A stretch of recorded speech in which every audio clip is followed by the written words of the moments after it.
السلام عليكم، اش اخباركم؟ لاباس عليكم؟ نتمنى ان شاء الله تكونوا بخير وعلى خير واحوالكم طيبه. مرحبا بكم معايا في فيديو جديد ووصفه جديده. آه، وصفة اليوم غادي تكون بسطيلة اللي عطيتكم في ميد غاديو، بسطيلة صيفية مذاق مميز جدا. بسطيلة بالدجاج مشوي والسفة. فاش كنت عطيتكم بسطيلة ديال السفة حلوة، كانوا بزاف ديال الطلبات على بسطيلة مالحة. انا جبتها لكم اليوم، ولكن قبل ما غادي نبداو غادي نوريكم هاد لي بلاطو ديال البسطيلة اللي كان عليهم طلب كبير من الاخوات. كيجيو بريزونطابل رائعين بزاف، رجعنا وفرناهم لكم. ماركة ممتازة جدا، ما كيصديو، ما حتى شي حاجه، ما تخافوا عليهم حتى شي حاجه. شوفوا معايا كيفاش كيجيو لومبالاج ديالهم، وكيجي معاهم هاد الوريقه ديال الضمان باللي ما كيصديو. انتم غادي تقراوها مجموعه مقاومه للصدأ، ما كيصديوش نهائيا. هما ماشي ديال الفضه، يعني ديال الميتال او لا اينوكس، ولكن فيهم الزواقه ديال الفضه. كتجي فيهم الحطه ديال البسطيله همويه راقيه بزاف، رائعين بزاف بزاف. كاينين في الدوغي وكاينين حتى في لارجونتي، وكنوريكم الفينيسيون ديالهم كيفاش دايره والخدمه كيفاش مخدومين. كيف قلت لكم ما كتخافوا عليهم لا يكحالوا ولا يزرقوا ولا حتى شي حاجه. كتغسلوهم كيف ما بغيتو، ما كتخافوا عليهم حتى شي حاجه. وشوفوا معايا الفضي ديالهم كيفاش داير، تقولوا عليه واش نقره. رائع بزاف. الصراحه هادو راه كي كنجيبوهم كيطيروا. وكان عليهم طلب بزاف من الاخوات. القياس ديالهم كيهزوا البسطيله ديال 40 سنتيم. كاينين في الدوغي وفي الفضي كيف قلت لكم. بالنسبه للثمن، الفضي كيدير 220 درهم والدوغي كيدير 230 درهم. ثمن هميزه كيف العاده. دونك اللي بغاتها تواصل معايا على الواتساب، نخلي ليها ديالها ان شاء الله. كنديروا التوصيل لجميع مدن المغرب. كيسولوني بزاف د الاخوات على التوصيل. كنديروا التوصيل لجميع المدن المغربيه. ودابا غادي ندوزو باش نشوفوا البسطيله ديالنا. هنا عندي كاس ديال الخلاط الكهربائي، درت فيه بصله وحده ومطيشه وحده مقطعين غير على 4، وعندي فلفله حتى هي مقطعه، وضروري كنخلي ليها ديك الزريعه ديالها، هي اللي كتعطينا داك المذاق مجهد ديال الفلفله. غادي نديرو 5 ضريسات ديال الثومه، جوج وريقات سيدنا موسى كنقطعوهم على هذا الشكل هذا. هو راه كلشي غادي تطحن في الاخير. عندي معلقه كبيره ديال الزعتر ومعلقه ديال الازير.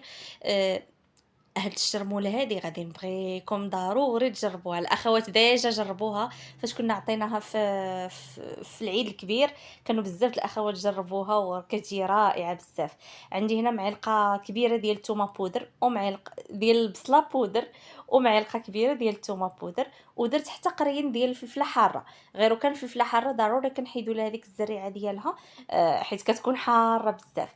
غادي نضيفوا ربع كاس ديال الخل. انا هنا راه ما درتش ربع كاس. غديفوا ربع كاس ديال الخل وكاس صغير ديال الكيتشوب.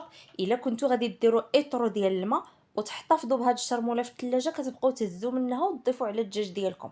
راه كتبقى حتى الشهر ما كيطرى ليها حتى شي حاجه. ضفت هنا معلقه ديال السكر سنيده ومعلقه صغيره ديال الملحه. كيف قلت لكم هاد الشرموله كتبقى عندكم حتى الشهر في الثلاجه، وقت ما بغيتوها كتهزوا منها وديروها للدجاج، كتبقى صالحه لمده شهر ولا اكثر. غير كان كتضيفوا عليها معلقه صغيره ديال سنيده الحامضه اولا الحجره د الليم. ديك السنيده كنقول لها الملح، ملح الليمون الحامض، هكا باش كتسمى، اولا سنيده الحامضه. كنطحنوا كلشي مزيان على هذا الشكل هذا. الا كنتو غتحتفظوا بها في الثلاجه غديروها في واحد القرعه كتسد مزيان، وقت ما احتاجيتوها كتاخذوا منها القياس اللي بغيتو وديروه للقطيبات او للدجاج مشوي. راه كتجي رائعه بزاف بزاف. كيف قلت لكم غير وكان فاش كنبغيو نحتفظوا بها ضروري نضيفوا ليها سنيده الحامضه معلقه صغيره مع هاد المكونات هادو. هنا غادي ندوزو للدجاج ديالنا. كناخذ صديرات ديال الدجاج كنحيد لهم هاد العظيم هذا. هادو غادي نقطعوهم على شكل بروشيت، هما اللي غادي نزين بهم البسطيله ديالي من بعد. كيف كنقول لكم دائما هاد الكركاس ديال الدجاج او هاد العظيمات ما عمركم ما تفرطوا فيهم. انا كيف كنجيب الدجاج كنغسلو، كنحيد هاد الكركاس هو الاول من الصدوره. كيعاونونا الا كنا غنديروا شي دجاج الروز بالدجاج ولا شي حاجه. راه بحال الا دايرين الضامه ديال البنه، كيخليكم تستغناو على الضامه ديال البنه، سواء في المعجنات، الروز لي بات، اولا حتى في لي سوب كنديرو كنشحروهم على سوب. كنستغناو على الضماد البنه في مره. قطعت الدجاج ديالي على شكل مربعات شويه كبيره على هذا الشكل هذا، وغادي نديرهم في هذه الشرموله. ماشي مشكل، كيف قلت لكم من بعد غادي نصفيو كلشي. غادي نخليو كلشي كيتمارينا مع بعضياتو اولا كيتشرمل. غادي نضيف الباقي ديال الدجاج. هنا درت دجاجه ونص. يعني واحد الصدير كيف شفتوا معايا خديته قطعته، والباقي راه درتو هو اللي غادي نطيب هو اللي غادي نشويه من بعد. هنا درت واحد بصراحة إلا كنتو غادي ديروا الدجاج باش يترقد ليلة كاملة، ما كاينلاش ديروا هاد العملية هادي. أنا ما خليتوش ليلة كاملة، خليته غير 3 ديال السوايع. داكشي علاش عاودت جبدته وفلّحته واحد شوية باش تدخل ليه ديك الشرمولة مزيان. إلا كنتو كيف قلت لكم غادي تخليوه يبات، ما كاينلاش ديروا هاد، ما كاينلاش زعما تفلحوه كي بحال هكا، غير هذيك الشرموله راه كتدخل فيه مزيان. انا ما خليتوش بزاف، داكشي علاش اضطريت انني نعاود نجبدو ندير فيه فليحات باش يتشرمل عندي، يشرب لا ماريناد مزيان. كنخليوه كنديروا ليه الفيلم اليمونتير ونخليوه يرتاح كيف قلت لكم على الاقل 3 ديال السوايع وندوزو باش نشويوه. انا شويته في شويه ديال الضو، كنديروا فيها شويه ديال الماء باش ما كيجيناش الدجاج ناشف، وكنشويه عادي بحال كيف كنشويو الدجاج، يعني الدجاج مشوي. سينو الا كنتو بغيتو ديروه في الفران نفس العمليه، كديروها اللاطه ديال الفران، كتاخذوا اللاطه ديال الفران كتعمروا عليها بالماء وتحطوا ديك الشبكه وتحطوا فوق منها الدجاج وتدخلوه يتشوى. هادوك القطيبات اولا دوك لي بغوشيط داك الصدر اللي قطعتو راه خليته مازال كيتمارينا حتى من بعد عاد باش غادي نعمرو في لي بغوشيط ونشويه. شوفوا معايا كيفاش كيتشوى هاد الدجاج، راه كيجي من ألذ ما يكون. نبغيكم تجربوه وتردوا عليا الخبار. دابا غادي ندوزو الحشوه ديالنا اولا شامبينيون او البصيله. هنا كنوريكم كيفاش تعرفوا الشامبينيون باللي راه طري. فاش كنشريو كيخصو يكون مسدود، هذيك الرجيله ديالو كيكون داير عليها هذيك البلاصه اللي مدوره عليها كتكون مسدوده، يعني ما كتبانش لينا هذيك الكحوليه اللي لداخل. هذه باش كتعرفوا الشامبينيون راه طري. والشامبينيون ما عمره ما كيتغسل، راه الا غسلناه كيشرب لينا كميه كبيره ديال الماء. هو راه داير بحال ليبونج، يعني كي ابسوربي الماء بواحد الطريقه زعما كثيره شويه. كنحيدوا ليه غير هاد القشره ديالو كي بحال هكا كنقيوه، وكنحاولوا نحيدوا ليه هاد الكحوليه. انا ما كتعجبنيش بصراحه، كنحاولوا نقصوا منها بشي معلقه صغيره على هاد الشكل هذا ونقطعوه مربعات صغار. دابا غادي ندوز باش ناخذ مقيله. كتكون ما كتلصقش بطبيعه الحال، كندير فيها شويه ديال زيت الزيتون وغادي نضيف هذاك الشامبينيون. كنحاول نقليه مزيان. غادي تشوفوا معايا هاد البسطيله هادي ما كنديروش فيها التوابل نهائيا، من غير هذيك لا ماريناد اللي شرملنا فيها الدجاج صافي. كتجينا خفيفه، يعني ديال الصيف. التوابل اللي كنديرو هما الثومه بودر، يعني هي باش كتنسم لينا شويه ديال الابزار. حتى الملحه راه ما كنديروهاش حيت الشامبينيون راه كيشد الملحه بزاف. ومازال غادي نديرو فيه من هذيك لا ماريناد اللي رقدنا فيها الدجاج. وكيف شفتوا معايا راه حنا درنا فيها معلقه صغيره ديال الملحه، يعني غير هذيك الملوحه ديالها صافي كتقضي لينا الغرض. ضفت هنا شويه ديال الابزار، غير معلقه صغيره ديال الابزار. كنخلط مزيان حتى كيتقلى عندي هذاك الشامبينيون. غادي نحيدو من المقله، وفي نفس المقله غادي نضيف عليها معلقه كبيره ديال الزبده، كنخليها حتى كتذوب مزيان. ونضيف ليها بصله. البصله كنكون مقطعها رقيقه، انا حاولت ندوزها في الهاشوار على هذا الشكل هذا. بصله متوسطه من الاحسن الا كانت بصله بيضاء كتعطي المذاق زوين. اولا البورو اللي بغيتو. انا درت غير بصله بيضاء. كنخليها كتقلى مزيان، ضفت لها هنا 2 ضريسات ديال الثومه وكنخليوها كتقلى حتى كتكرمل، يعني كيتبدل ليها اللون ديالها. نتوما غادي تشوفوها معايا من بعد. كتولي مكرمله باش كتعطي واحد المذاق رائع. حتى هي كنديروا لها شويه ديال الابزار، ما كنديروش الملحه نهائيا. وكنصفيو فيها هذيك لا ماريناد اللي شرملنا فيها الدجاج. هنا راه باقي فيها لي بروشيت، انا عاد غادي نديرهم في القطيبات في هذيك العويدات ديال البروشيت. غادي نضيف هذاك الشامبينيون اللي شحرته، وغادي نخلي هاد المريقه ديالي كتعلك، يعني كتوقف ديك البصيله. كتولي واحد الشرموله بواحد المذاق خطير جدا. وشوفوا معايا الدجاج ديالي فاش كيتشوى. كنقطعوه كي بحال هكا دي مورسو كيكونوا شويه كبار باش كيبانوا لينا في البسطيله. هاد المذاق هذا ديال الدجاج مشوي وديال هذيك البسيله مع الشامبينيون. مازال غادي نضيفوا ليها شويه ديال الكريم فريش والجبن. كتجي بحال المذاق ديال لي طاغلياتيل وشامبينيون صوص بلونش، كيجيو رائعين بزاف. غادي كنوريكم الدجاج بلي كنقطعوه شويه كبير. هنا فاش كتنشف عندي ديك المريقه تماما، يعني كتنشف كتوقف في الزويته ديالها. غادي نضيف ليها الجبن. هاد الجبن الباسبارتو هذا علاش قلت لكم انا كناخذ هاد السطيله كنديرها في كل شيء. وريتكم هذا انا كناخذ الكري. بزاف الاخوات سولوني صيفطوا لي هذاك الزرق، انا ما كنفضلش هذاك الزرق كيكون مالح بزاف. كناخذ هاد الكري كيجيني مع المملحات ومع الحلويات. كنضيف شويه ديال الكريم فريش، غير واحد كاس صغير ما عامرش، نقولوا نص كاس عنبه ديال الكريم فريش.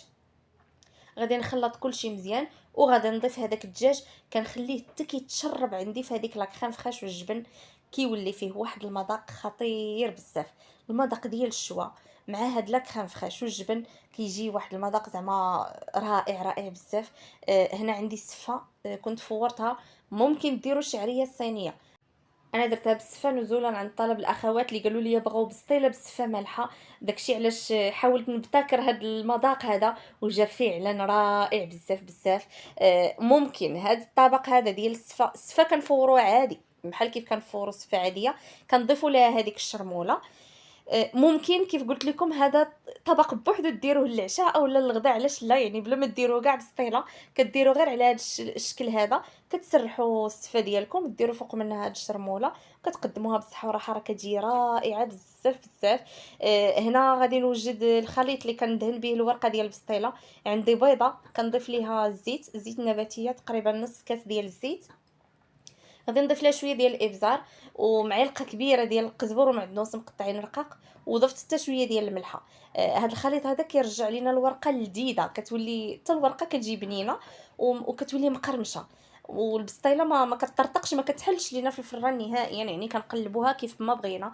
كنحاول ندهن مزيان كل ورقه حطيتها، كندهنها مزيان مزيان بهذا الخليط. كيف قلت لكم كيعاون لينا دوك الورقات باش كيتلاصقوا مع بعضياتهم، وكتجينا الورقه مقرمشه بواحد الطريقه رائعه بزاف.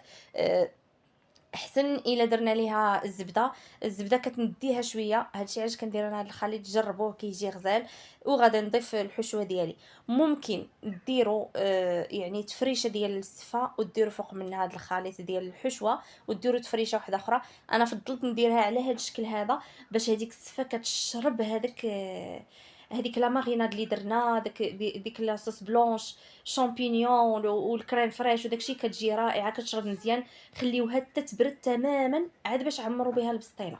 شحال ما بردات شحال ما ديك السفه كتشرب مزيان هذيك الحشوه، وكتجي لذيذه لذيذه رائعه بزاف بزاف. آه، كنلمطوا اولا كنجمعوا البسطيله ديالنا.